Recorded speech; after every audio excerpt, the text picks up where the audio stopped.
Hey folks, Jim Thomas here, Fitness Management and Consulting. Appreciate you being here at the channel today. And for those of you that have not yet done so, please hit that subscribe button. I appreciate it. And if you find the information that I provide beneficial, please hit that like button as well. Now, here's our topic for you today, okay, here's what scares many gym salespeople. Here's what scares many gym salespeople. Folks, they take the job and they're scared, okay? And I want to talk about some of this, maybe even how we can potentially overcome this. Is this you? Are you afraid of some of these things? Because if you are, it's going to hold you back, okay? But in most cases, it's easily fixed if we can properly understand it. So what scares many gym salespeople? Number one, a commission-based job. Okay, now here's what I would suggest when it comes to commissions. Understand what your goals are, understand your commission plan, and understand what it's going to take to make the kind of income that you want. Because here's the thing that so many folks they don't think about when they think, oh, I can never take a commission-based job. I could never do that.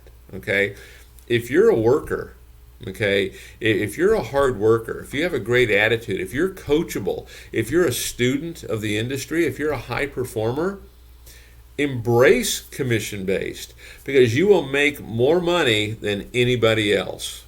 Okay, if you're just trying to get by, not willing to do the work, yeah, it can be problematic, but probably you shouldn't be in sales.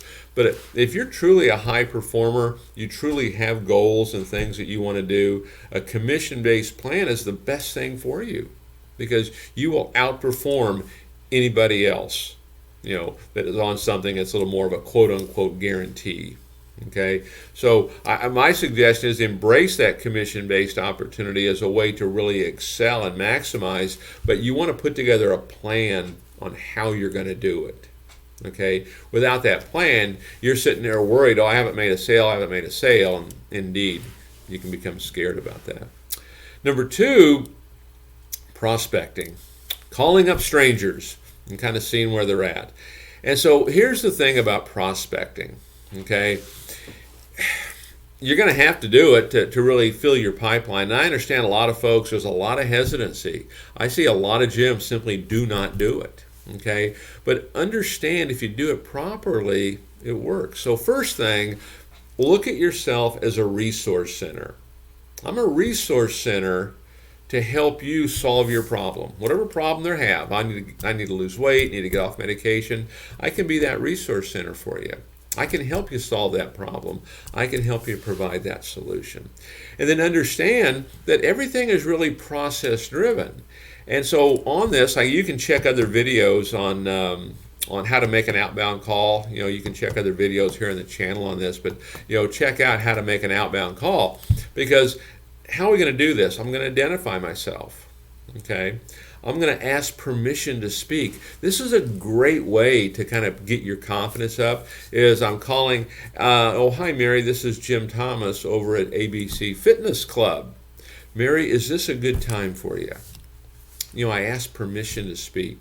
And most people say yes, quite frankly, okay, because you did ask permission. Asking permission is a powerful tool. Asking questions is a powerful tool. But it's going to make it easy for you. We're not trying to invade their space.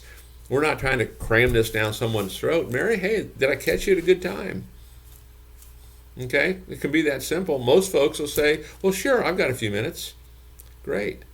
And then number three, we want to build a bridge of trust by talking about something we have in common. Maybe they know a member at the club. Maybe, there's other commonalities in there, okay? But talk about something you have in common. All it is rapport building. You do it all the time, okay? Well, hey, Mary, hey, reason I'm calling, I'm working with a friend of yours, Joan Jones. She's a member over here at the gym. I've been working with her quite some time on her exercise program, and she suggested I give you a call. She said you have some goals and some things you're looking to accomplish. By the way, how do you happen to know Joan? Oh, we work together. We go to school together. Build rapport, build a bridge of trust by talking about something you have in common. One of the big reasons I think people get scared of prospecting is we drive, hey, do you want to join? No.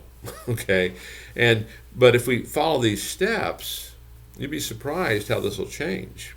Okay, next on our list, we're going to fact find. So Mary, tell me, what kind of goals do you have for yourself? You looking to lose weight, gain weight, or you want a firm and tone? And you talk, they'll tell you. And then what's our sales message? The scariest part of all? Mary, it sounds like you and I should get together and chat. Mary, it's about noon right now. You want to swing by at 1:30 or is 3 o'clock better for you? That's it. Okay, make this simple. Make this easy. Don't make it scary. Okay, but that's an example. Okay, number 3, asking for the sale. Boy, that one's universal, right? I know when I first started, that was a hard thing for me. And I'll tell you why it was hard for me is I was afraid of being perceived as too pushy. Okay, that was my problem. I overcame that, okay, because I learned that I'm here to solve a problem for folks. I'm here to provide a solution, okay? They came to me, and the way I like to look at this is what we want. We want to have decent boldness, okay, decent. We're friendly, we're courteous, we're respectful, but we're also bold. And what I mean by that, if we don't ask, the answer is always no. Okay, so learn to ask for the sale. And what I try to do, I try to find easy ways to do it. And the easiest way that I found is a choice close. Mary, here's program A, here's program B. And both these programs are going to help you lose the weight. Both these programs are going to help you get back into shape. And most importantly, get off medication and stay off medication. Mary, of the two, which one's going to suit your needs the best? Okay, I just ask you to buy. Okay, so asking for the sale. Okay, number 4, what scares many gym salespeople? Asking for a referral. Asking for a referral. Again, the big message I want to get here on everything that we do. How do we solve problems for people? How do we provide solutions? What's the benefit for them? What's in it for them? When you're asking for referrals, hey, people love to have workout partners. How many people in your gym right now have a workout partner? Probably most of them at some level, okay? But if you have a workout partner, you have more fun, you come in more frequently, you push yourself harder, probably get your results quicker. You might have a little one-upmanship with them, okay, if you want to do that. Common and normal things. And all the data tells us, consumer data tells us that 90% of all consumers would give a referral if we simply ask. Yet only 11% of salespeople actually do it. Okay, so when you're asking for referrals, do it from a standpoint of, hey, I'm solving problems, providing solutions. Here's why other people do it. Okay, number 5, asking people about their budgets. Okay, asking people about their budgets. You want to learn simple ways to do this. So Mary, tell me, what other things have you tried? Okay, what other things have you tried to lose the weight? Well, I've done this, and I've done this, and I've done this. Okay, and so there's several things that you can look at, several things that you can do that will tell you, what their availability is and what they can do. Okay, and what their budgets look like, how they're spending money right now. One of my favorites is, I'll start talking about is, Mary, one of the things that I find to be true is that so many folks, they have great goals, but a lot of times we have certain behavior that kind of contradicts those goals. And let's kind of just take coffee, for example, and kind of how it dehydrates us. Okay, and we'll talk about that. And I'll ask them, well, Mary, tell me, how often are you going to Starbucks every day? Okay, and because, the average customer goes 20 times in a month. It's an interesting stat, right? They go 20 times in a month. Well, if we're spending $5 every time I go to buy coffee, that's $100 a month if I'm going 20 times. Okay, and so you can start to understand budgets by asking other questions that are relative to what it is that they want to accomplish. And then finally, number 7 is digging deep and asking tough questions. Digging deep and asking tough questions. And so you want to probe, because what we're trying to do, we're trying to solve problems for folks. And in many ways, I like to look at this like we're a coach. No different than when you played sports. And that coach is, they're digging deep to help you dig deep because they're trying to help you get the results that you're looking for. It's not we're not putting them in a headlock. It's not a pressure kind of thing. It's trying to understand where we're at to help them get the best results possible for what they're looking to do. So, take a look at some of this. These are things that scare many salespeople. Sometimes they scare experienced salespeople. Sometimes just fixing one of these things, you might be an experienced salesperson, does a pretty good job, but one of these things we haven't quite mastered and it's kind of holding us back. Go out there and master it.